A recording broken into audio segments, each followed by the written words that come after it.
आज फिर झाड़ू लगाते हुए 15 वर्षीय चंचल सी वर्षा के कदम मेज के पास रुक गए, जहाँ पुष्कर भैया का वो खूबसूरत सा लाल रंग का मोबाइल रखा था। बड़ी हसरत से वो उस मोबाइल को देखती हुई सोच रही थी, कितना सुंदर है। और एक मेरा मोबाइल, घिसा हुआ और छोटा सा। तभी उसे पुष्कर की घुड़की सुनाई दी। काम कर अपना, यहाँ क्यों खड़ी है? घबरा कर जी भैया कहकर वो अपने काम में लग गई। काम खत्म कर जब वो सोसाइटी के गार्ड रूम में पहुंची तो उसके झोले से वही लाल नया मोबाइल निकला। लाख कहने पर भी उसने चोरी नहीं की। उसे नहीं पता कि ये उसके झोले में कैसे आया। गार्ड ने नहीं सुना और इंटरकॉम से पूजा को सूचना दी। पूजा फौरन नीचे आई। भाभी, मैंने मोबाइल नहीं चुराया, कहते कहते वर्षा रो पड़ी। पर पूजा ने कहा, झूठ मत बोल। मैंने खुद तुझे कई बार उस मोबाइल को ललचाई नज़रों से देखते हुए डांटा भी है। हुआ वही जो होना था। पुलिस को फ़ोन किया गया। पुलिस वर्षा को थाने ले गई पूछताछ के लिए। नाबालिग वर्षा के माँ बाप भी आ गए थे, पर दरोगा उनकी भी सुनने को तैयार न था। पूजा पुष्कर को फ़ोन पर सारी घटना सुना चुकी थी। फौरन ही पुष्कर बोला, पूजा, ये तुमने बहुत गलत किया। पुलिस को क्या, तुम नहीं जानती। बेचारी बच्ची, मैं अभी आता हूँ। पुष्कर ऑफिस से सीधे थाने पहुँचा। शिकायत वापस ली। अबोध वर्षा कार में लौटते समय भी सफाई दे रही थी। भैया, मैंने मोबाइल नहीं चुराया था, पर तुझे कोई चीज़ अच्छी लगी थी तो तुम मुझसे कहना था ना। पर पुष्कर हौले से उसके कंधे पर हाथ रख मुस्कुरा दिया, एक आश्वासन देती मुस्कान। अगले दिन वर्षा के हाथ में वो मोबाइल था, पर उसकी चंचलता न जाने कहाँ गायब हो चुकी थी। चेहरे पर थे सूख चुके आंसुओं के निशान। पूजा ने जब से वर्षा को मोबाइल चोरी में जेल भिजवाया था, उसका दिल भारी था। उसे लगा उसने जल्दबाजी में एक कठोर कदम उठा लिया। बात को वहीं ख़त्म कर देना था, मोबाइल वापस लेकर। शायद इसीलिए उसने पुष्कर को फ़ौरन फ़ोन मिलाया था। एक गिल्ट का एहसास था उसके मन में।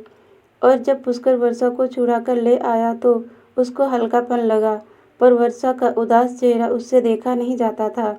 अक्सर उसे हंसाने की चेष्टा करती, पर वो उदास वर्षा के चेहरे पर फिर से वो चंचलता लाने में समर्थ नहीं हो पा रही थी। वर्षा सर झुकाए झुकाए काम करती और घर वापस चली जाती, और पूजा फिर अपनी जल्दबाजी पर अफसोस करती और चल देती अपने ऑफिस। पूजा एक लॉ फर्म में आकर्षक पैकेज पर थी। आज भी वर्षा के चेहरे पर मुस्कुराहट देखने के लिए उसने टीवी पर उसका मनपसंद सीरियल लगा दिया था। पर वर्षा 1 मिनट को टीवी के आगे रुकी जरूर, और आगे बढ़ने ही वाली थी कि पूजा ने जिद करके कहा, बस कर काम, बैठ जा थोड़ी देर टीवी देख ले, आज मैं भी ऑफिस देर से ही निकलूंगी। उसके अनुरोध पर वर्षा बैठ गई, पर थोड़ी देर में ही उठकर वॉशरूम की तरफ उसे उल्टी आ रही थी। क्या हुआ वर्षा, कुछ चुरा कर तो नहीं खा लिया रसोई से? पूजा ने उसे हंसाने का निष्फल प्रयास किया, पर पूजा के चेहरे पर एक फीकी मुस्कान देख चुप रह गई। पर सहसा ही उसके दिमाग में एक बिजली सी कौंधी। वर्षा कहीं, हे भगवान, ये है इसकी चुप्पी का राज। वर्षा का पीला पड़ता कमजोर चेहरा शायद उसकी बात की पुष्टि था। आने दो पुष्कर को, आज ही इसको रफा दफा करती हूँ।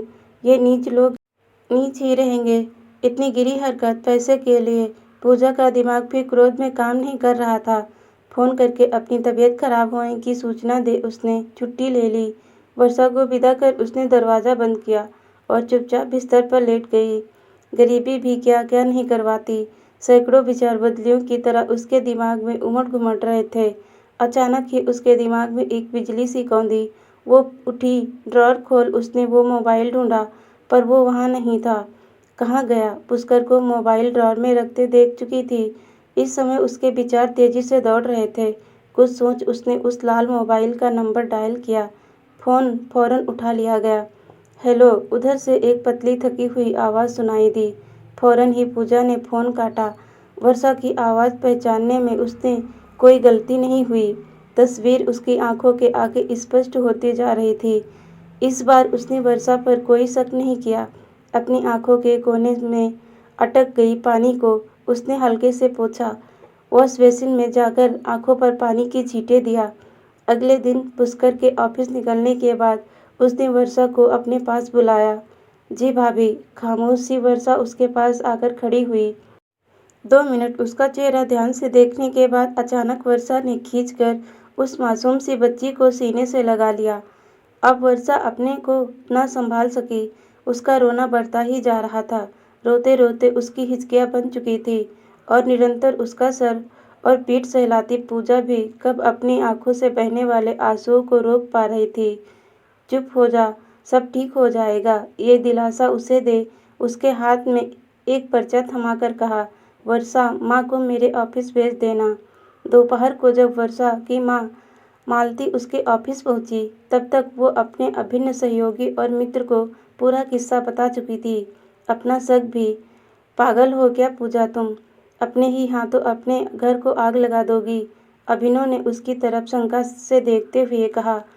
अरे कुत्ते, दिलाकर बात खत्म करो। दोस्त हो कि दुश्मन, मैं अपना भला बुरा अच्छी तरह समझती हूँ। एक स्त्री होकर मैं स्त्री का दुख ना समझूं, ऐसा कैसे हो सकता है? गए वो जमाने जब कहा जाता था कि मोहे ना नारी नारी के रूपा। अब महिलाएं एक दूसरे के दुख समझने लगी हैं। तुम्हें मेरा साथ देना है या नहीं, साफ बताओ अभिनव, नहीं तो मैं किसी दूसरे वकील से बात करूं। जो हुक्म मेरे आका। कहकर अभिनव मुस्कुरा दिया और पूजा भी हल्की होकर अपनी आगे की प्लानिंग में लग गई।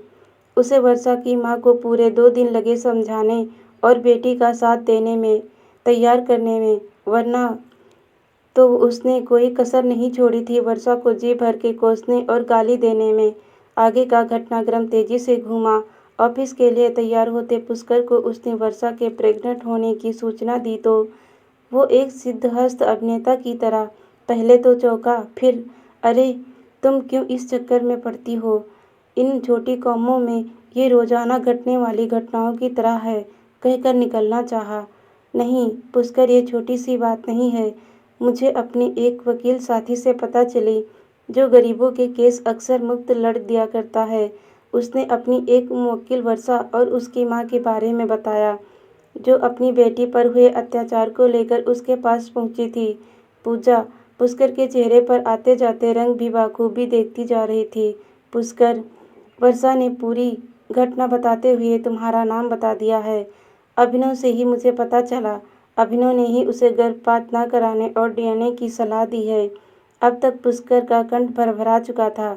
पूजा, मुझे माफ़ कर दो, मैं बहक गया था। ठीक है पुष्कर, मानती हूँ गलती सबसे हो सकती है। मेरा एक ही निर्णय है, भाभी माँ समान होती है। वर्षा अभी बहुत छोटी है। मैं उसकी माँ से कहूँगी कि केस ना करे। अभिनव को भी एफआईआर करने से रोक दूंगी, पर इसके लिए कुछ शर्तें माननी होंगी तुम्हें पुष्कर। पुष्कर की सवालिया नज़रें पूजा की ओर उठी तो पूजा ने दृढ़ आवाज़ में कहा, डीएनए टेस्ट तो तुम्हें कराना ही होगा पुष्कर। वो मेरे पास सुरक्षित रहेगा। वर्षा को हम विधिवत कानूनी तौर से गोद लेंगे। उसके बाद वर्षा को पढ़ाने से लेकर शादी करने तक की जिम्मेदारी मेरी। पूजा कहाँ किस शहर में है ये तुम कभी नहीं जान पाओगे। पर पुष्कर के मुंह से निकला, पुष्कर, तुम्हारे पास 2 दिन का समय है, सोचकर बता देना। मुझे भी तुम्हारे साथ रहने और ना रहने का निर्णय लेने में आसानी होगी। और अंतिम बात, उठते उठते पूजा का कठोर स्वर पुष्कर को चौंका गया। मैंने जिंदगी में कभी माँ न बनने का निर्णय लिया है।